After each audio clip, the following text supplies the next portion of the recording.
Joining us now is Neeshan Bolton, the Ahmed Kathrada Foundation Executive Director and Anti-Racism Network South Africa. Mr. Bolton, thank you for your time and for joining us today. Now, given that the social media posts were allegedly made many years ago, and this is before Minister McKenzie was in the public office, how does this then influence the significance for the call for his resignation, as well as should then past private utterances by people that hold public office, should they be given grounds for public dismissal today? No, thank you very much. I certainly think there is precedent. The Ronaldo House incident is one that we must refer back to, where similar kinds of sentiments were allegedly made, and for which he was called to be accountable. So there is accountability required. I think it's imperative that the minister firstly indicates whether he still adheres to the kinds of sentiments expressed in those posts. The posts themselves need to be verified. And I'm happy that this has now been reported to the Human Rights Commission, who I hope will take it up, and if necessary, take this to the Equality Court, because those are the correct channels where this must be probed and probed to its fullest. I think what it does indicate is that we expect better from those who hold public office. All ministers have pledged to obey, respect, and uphold all the laws of the Republic and uphold the Constitution. And our Constitution is very, very strong on issues of respecting people's dignity, and the kinds of derogatory sentiments expressed on Twitter at the time are ones that now he needs to answer for. What standards of accountability do you believe should be applied to public officials regarding their past statements, especially when we speak about their social media activity? Should there be a different approach when the posts predate their tenure or entry into public life? It's an important discussion point. I don't know what the answer is, but also how far back does one go in terms of whatever sentiments were expressed. I think what is really required now is for the minister to account for those statements, those sentiments, irrespective of when they were made. We must also then contrast that with current behavior, and where the current behavior indicates a continuity of that kind of thinking and sentiment. I would certainly think that the minister, beyond those statements, has to account for much of the alleged xenophobic sentiments that he and his party have been at the forefront of calling for in this country, which primarily targets Black African people. And in that regard, we can see a correlation between the two and a continuity of that sentiment. So I do think that there is accountability in terms of that. But how far back does one have to account for views held and whether views changed over time? I don't know what the answer is, but I think that the Equality Court would probably be the best place for those to be deliberated on.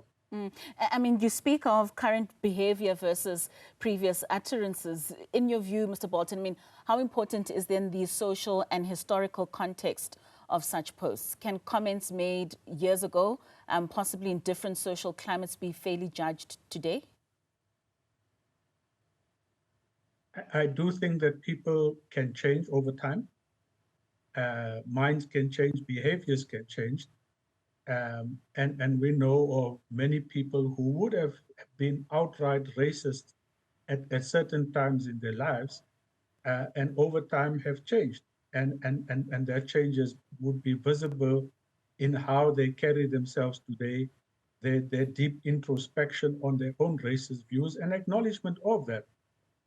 So I think that these are issues that no interview at this point is going to get to the depth of the processes that at least Action SA and others have taken, and the EFF statement alludes to, are the starting points. And I hope that the Human Rights Commission makes this a priority, simply because the minister holds a very important post in our country and is the champion of social cohesion. Now, if the champion of social cohesion, if he still currently holds those views, then it is highly problematic for the post that he holds, and would then have that might have to be reviewed by the president if the processes in fact find that he has not changed and needs to be held accountable for it. And what would that accountability look like? What would you deem as the correct consequence should it be found that there hasn't been change in behavior? Then there's no question in my mind that he would have no place as a minister in the government, whether it's in the government of national unity or any future government. I think as a country, we with all the issues here, there is perhaps huge common ground that there are no place, there should be no place for racist views, for racist thinking, and for racist practices, particularly by those who hold high office. Should public figures navigate their social media differently, especially considering the permanence and potential implications of their online activity? Should there be a different set of expectations compared to private individuals? I think there should be. I think there should be, given that when elected to public office, they represent more than themselves. They represent government. They represent the people who would have voted for all of the parties collectively. But more importantly, they have an oath of office to uphold the Constitution, and that's primarily, for me, the key thing that we need to assess them against. Do they meet the standards of that Constitution that they have pledged to uphold? And in this case, it might well be that he hasn't. What role do you think, Neeshan, do you think that civil society plays, especially in shaping the discourse around accountability and forgiveness and social justice, particularly in cases such as these? Well, I think civil society plays very different roles. There's the awareness raising, there's the advocacy work around action. And one interesting aspect of at least our own work is ensuring that young people have a platform to talk about this, to talk about their experiences of racism, and to write it down in an annual essay writing competition. But we also have a hard issue that we have not been able to resolve. And this is one that I think perhaps others might have answers to. Should somebody be found guilty of racism by the Equality Court or by some other institution, and they voluntarily agree to undergo a process to change their views, what is the rehabilitation process for such racists who want to repent? I don't think we have an answer at this point in the country to deal with such a scenario, but that scenario is one that we have been grappling with together with the Human Rights Commission, because I think punishment is required, but civil society and others now need to think about beyond punishment. How do we get people to change their views and their actions that are racist towards one that we think is more tolerable? So that's the kind of thinking and action work that I think civil society has been doing. There's lots of monitoring work. There's the taking people to the Equality Court is now becoming a huge part of many civil society organizations' day-to-day work. So there's a vast array of areas of intervention, from education to advocacy, that civil society is involved in. And the very last point is the collaboration with government.